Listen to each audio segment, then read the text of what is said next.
gente, tudo bem? Hoje eu vou fazer uma revisão aqui sobre a Primeira Guerra Mundial, ou a Primeira Grande Guerra, como ela também é conhecida. Bom, para começar, por que a gente chama com esse nome, a Grande Guerra? Fala-se assim porque até então na história nunca tinha tido uma guerra tão grande quanto essa. E ela usou diversas tecnologias diferentes que até então nunca tinham sido usadas e também teve um saldo de mortos bem grande, teve bastante destruição. E o que estava acontecendo nessa época? Qual que era o contexto lá da Europa e do mundo em geral? A Europa estava se desenvolvendo muito, passando por bastantes transformações, e o neocolonialismo estava bem forte nessa época. Então a Europa estava colonizando muito os países, as regiões lá da África e da Ásia, e como consequência disso estava ficando cada vez mais rico, porque esses países explorados davam muitas riquezas para as potências europeias da época. E apesar de ficar cada vez mais rico, isso fez com que as potências também ficassem cada vez mais competitivas, porque quanto mais poder elas tinham, mais poder elas queriam, e aí começou grandes disputas por territórios lá da África e da Ásia, e uma vontade de se expandir também cada vez maior. Tanto é que a gente conhece isso também como imperialismo, justamente por isso, que tipo, as potências europeias queriam formar grandes impérios, e aí por isso que tinham essas disputas por territórios lá na época. E essas disputas por território já ocorriam, mas nunca tinha tido uma luta armada grande assim, até chegar em 1914, quando começou a acontecer a Primeira Guerra. E antes disso a gente tinha um período que a gente conhece como Paz Armada, porque essas potências europeias estavam aumentando as armas, estavam aumentando seu poder bélico, mas elas diziam que era só por precaução, só para caso acontecesse alguma guerra, que elas já estariam preparadas.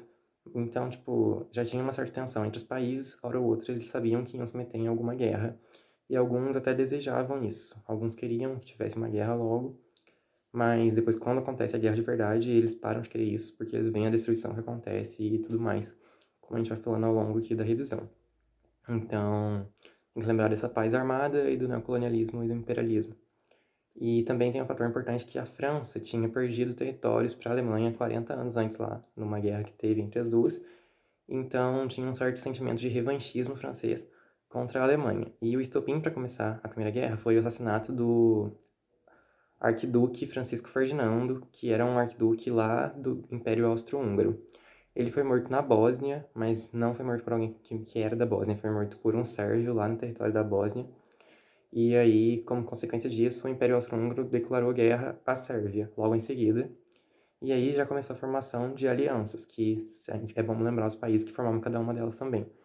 Então, logo que tem essa declaração de guerra aí, a Rússia declara apoio à Sérvia e a França e a Inglaterra também. Então, começa uma aliança entre França, Rússia e Inglaterra, que é chamada de Tríplice Entente, que depois vão entrar mais países, e até o Brasil vai entrar nela depois, e que é o lado que vai sair vencedor no final da guerra também. E essa Tríplice Entente, que é formada por esses países, fica contra a Tríplice Aliança, que também era conhecida como Aliados, por causa do nome Aliança, que era composta por Áustria-Hungria, Alemanha e Itália no começo, mas a Itália troca de lado depois, e o Império Turco Otomano, que é um império que não existe mais hoje também, bem como o Império Austro-Húngaro. E é bom não confundir é bom lembrar que não se deve confundir os aliados daqui da Tríplice Aliança com os aliados da Segunda Guerra, porque esses são grupos diferentes que têm o mesmo nome, assim. E a gente divide a Guerra Mundial, essa Primeira Guerra Mundial em duas fases. Alguns dividem em três, mas alguns dividem só em duas. Eu vou falar só das duas aqui também, dividindo a guerra só em duas grandes fases, assim. Tem a primeira fase é a Guerra de Movimento, que a gente chama, que é quando os alemães conseguem chegar até o território francês e tem bastante movimento na guerra. Então tem bastante mudança de território, coisa do tipo. Mas aí, em 1915, a partir de 1915, começa o que a gente chama de Guerra de Trincheiras, que é uma guerra que tem menos movimento e menos mudança de território. O que é uma trincheira? É um buraco no meio da terra, onde os soldados ficavam lá e tinham munições, né? Tinham armas e tudo mais para lutar contra os adversários que também ficavam em trincheiras. Então era uma trincheira adversária contra outra. E essas trincheiras eram lugares onde era muito difícil conseguir alimento, de ter algum tipo de higiene. Então, lá tinha muito proliferação de doenças, justamente por não ter higiene, não ter saneamento básico. Os dejetos humanos tinham que ficar ali à mostra. E aí, tipo, nas trincheiras os soldados ficavam se enfrentando uns aos outros. Não os da mesma trincheira, né? Uma trincheira contra a outra. E nisso morriam muitos soldados.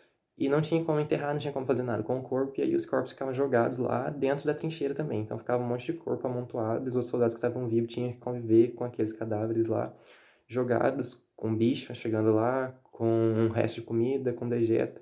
Então, tipo assim, não tinha nenhum saneamento básico, e isso fez com que muitos outros soldados morressem também, e daí piorava tudo.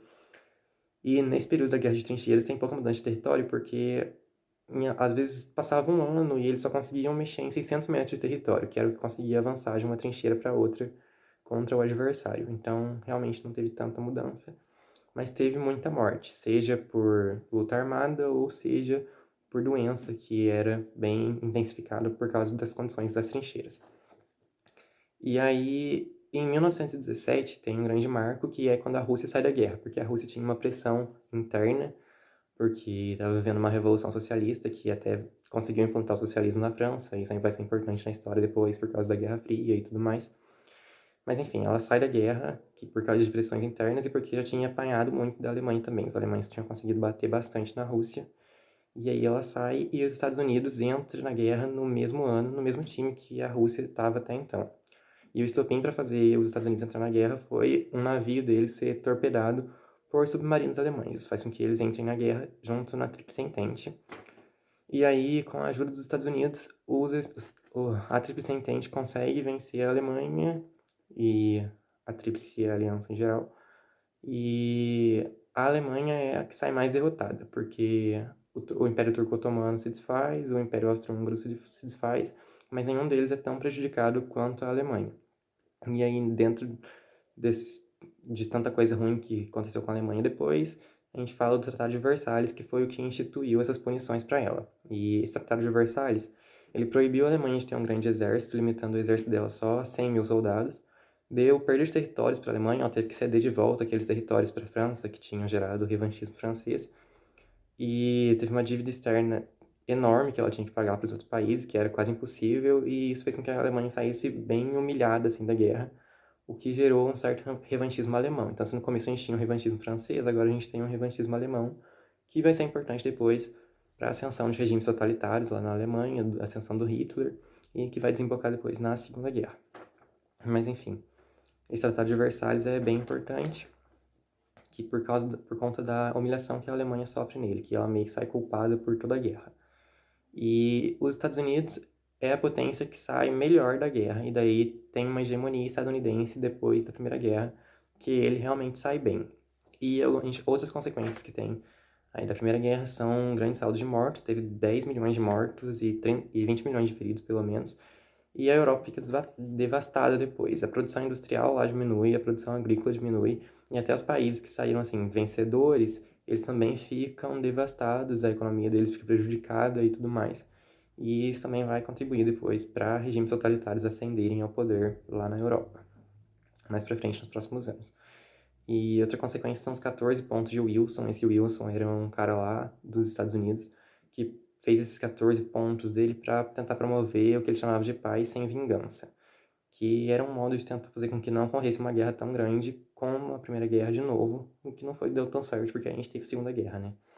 Mas, dentre esses 14 pontos, uma coisa importante é que ele propunha a criação da Liga das Nações, que era um órgão para tentar mediar relações internacionais para não ter tanta guerra assim. Que é um protótipo do que é a ONU hoje. Só que essa Liga das Nações não foi muito eficaz. Alguns países começaram a sair dela depois, até a própria Alemanha. E depois também, quando Hitler chega no poder, a Alemanha não segue mais as punições que ela tinha que seguir por causa do Tratado de Versalhes e tudo mais, mas esse é assunto para depois.